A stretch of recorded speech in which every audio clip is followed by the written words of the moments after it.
হায়দ্রাবাদে এসে আমার মোস্ট ফেভারিট আইটেম হয়েছে এইটা, শাহি মাটন। আর এইটা আমি খুব ভালোভাবেই শিখে গিয়েছি। তো চলো তোমাদের সাথে শেয়ার করি হায়দ্রাবাদি স্টাইলে শাহি মাটন রেসিপি। মাটনটাকে ভালো করে ধুয়ে নেওয়ার পরে আমি হলুদ গুঁড়ো, লঙ্কা গুঁড়ো, লবণ আর ধনিয়ার গুঁড়ো দিয়ে দিচ্ছি।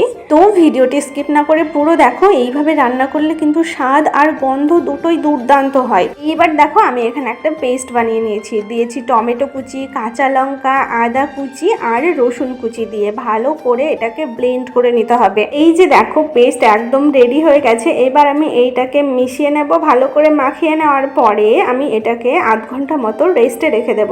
খাসির মাংস রান্না করলে অনেকে তো প্রথম দিন খেতেই পারে না, গ্যাস করে, এই সব বলে, কিন্তু এইভাবে রান্না করে দেখবে খেতে কিন্তু দুর্দান্ত হয়। আর এই যে একটা সিক্রেট মশলা আমি ইউজ করছি, এইটাই হলো হায়দ্রাবাদি স্টাইলের মেন ইনগ্রেডিয়েন্টস। আর এইখানে আছে তেজপাতা, জায়ত্রী, জায়ফল, লবঙ্গ, এলাইচি, দারুচিনি, শাহি জিরা, এইসব। এক কথায় দোকানে গিয়ে বিরিয়ানি মশলা বললেই তোমরা এইটা পেয়ে যাবে। মশলাগুলোকে আমি শুকনো খোলায় ভেজে নিয়ে গুঁড়ো করে নিয়েছি। আর এই পর্যায়ে এর সুগন্ধ তো দুর্দান্ত ছিল। এবার দেখো আমি কড়াইতে তেল দিয়ে তারপরে আমি পেঁয়াজ কুচি দিয়ে দিয়েছি। পেঁয়াজগুলো ব্রাউন হয়ে আসলে এই যে ম্যারিনেশন করা মাংসটা ছিল সেইটা আমি ঢেলে দিলাম।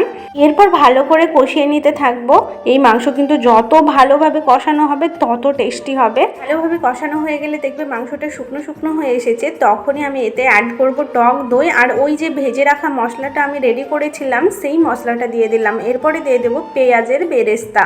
2 মিনিট নাড়িয়ে আমি জল দিয়ে এটাকে ঢাকা দিয়ে সেদ্ধ হতে দিয়েছি। সেদ্ধ হওয়ার পর এই যে অবস্থা, দারুণ একটা সুগন্ধ বেরিয়েছে।